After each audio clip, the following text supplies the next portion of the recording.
I'm 74 years old now. I live alone in a small, quiet house that stays cleaner than it needs to be because there's no one left to mess it up. When I wake up in the mornings, there's a brief moment before memory settles back in, where I forget the shape of my life, and then it returns, gently but firmly, like a hand on my shoulder. At this age, the past doesn't feel far away. It feels close enough to touch, close enough to correct if I let myself pretend. I don't pretend anymore. I just remember. When people hear that I left my marriage at 35, they almost always assume there was some dramatic reason. An affair, abuse, addiction, something that would make the story easier to digest. I used to wish there had been. It would have saved me years of trying to explain a truth that didn't fit neatly into anyone else's understanding. There was nothing wrong with my husband. That's the sentence that still catches in my throat, even now. He was good. He was steady. He loved me in the way he knew how. He never raised his voice. He remembered anniversaries. He held my hand in public. He did the dishes without being asked. He was, by every visible measure, the kind of man people tell you to hold on to. And I did, for a while.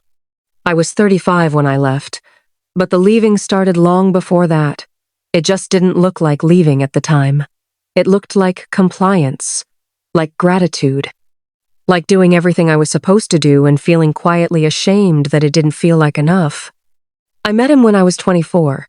I remember what I was wearing because that's how my memory works now. It clings to details as if they're proof that things really happened. A blue dress I'd bought on sale. Shoes that pinched my feet by the end of the night. I remember thinking he felt safe. That was the word that came to me again and again. Safe felt like love back then. I grew up in a house where feelings were managed, not discussed. My parents believed stability was the highest form of care. You didn't rock the boat. You didn't ask too many questions. You did what needed to be done, and you trusted that satisfaction would follow eventually.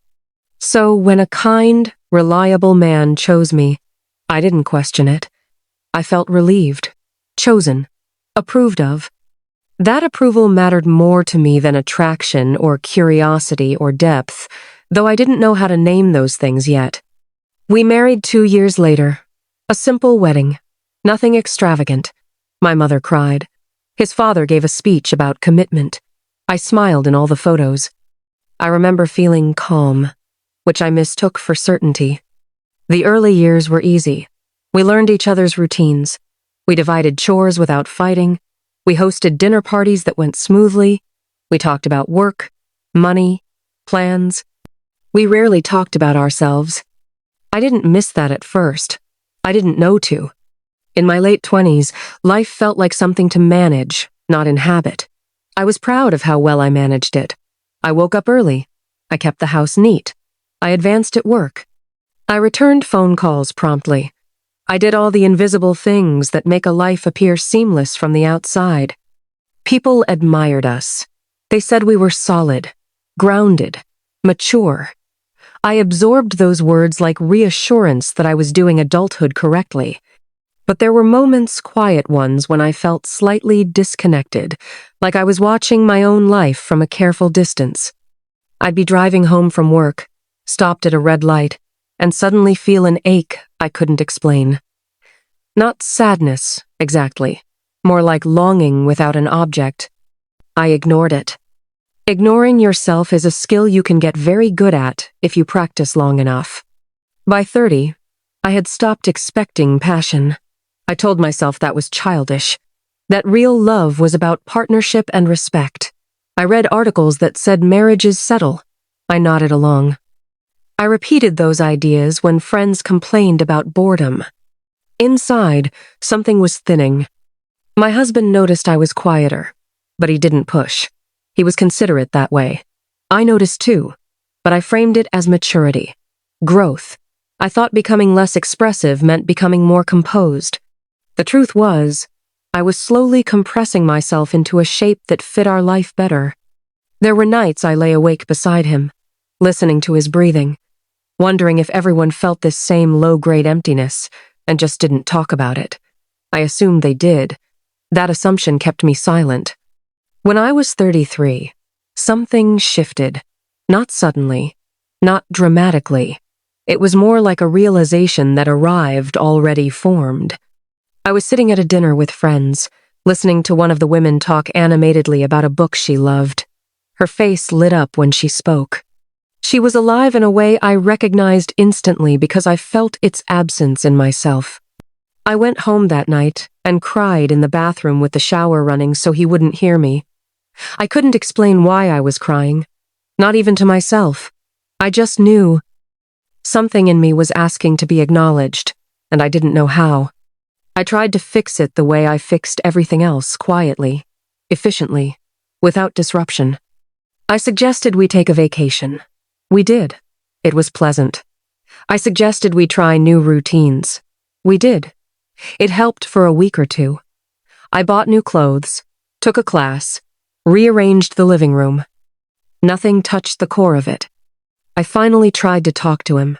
Not fully, just enough to test the waters. I told him I felt restless, disconnected. He looked genuinely concerned. He asked if I was unhappy with him. That question froze me, because the answer was no, and also yes, and neither answer felt fair. So I backtracked. I reassured him. I told him it was just a phase. He believed me because he trusted me, and because the explanation allowed everything to remain intact. But something broke inside me that night. I realized how much of myself I was editing to keep the peace, how carefully I was choosing words, how often I was swallowing thoughts. I wasn't lying exactly, I just wasn't telling the truth. That realization followed me everywhere after that. In the grocery store, at work, in bed. It whispered to me when things were quiet, "This isn't it." I hated that voice. I tried to drown it out with gratitude, with guilt, with the knowledge that many people would kill for the life I had. That made it worse. By 35, the weight of that dissonance became unbearable. Not because my life was bad, but because it was so carefully constructed that there was no room for me to breathe. The day I decided to leave didn't feel brave. It felt desperate, like choosing to jump from a room that was slowly losing oxygen. Telling him was the hardest thing I've ever done. I can still see his face confused, hurt, searching mine for an explanation that would make sense. I didn't have one that sounded reasonable. All I had was honesty stripped of polish. "I don't feel like myself," I said. He asked if we could fix it. I didn't know how to explain that I didn't think it was broken in a fixable way, that we had built something solid but airless, that I was afraid of becoming old inside a life that never quite touched me. So I cried, and he cried, and neither of us was wrong. Leaving cost me more than I expected, not just financially or socially, though those costs were real. It cost me my sense of being a good person, at least for a while. I hurt someone who hadn't hurt me. I dismantled a life that had been built with care. People took sides even when they pretended not to. Some admired my courage. Others quietly judged me. Most didn't know what to say. Neither did I. The first year after I left was lonely in ways I hadn't prepared for. Not dramatic loneliness, practical loneliness.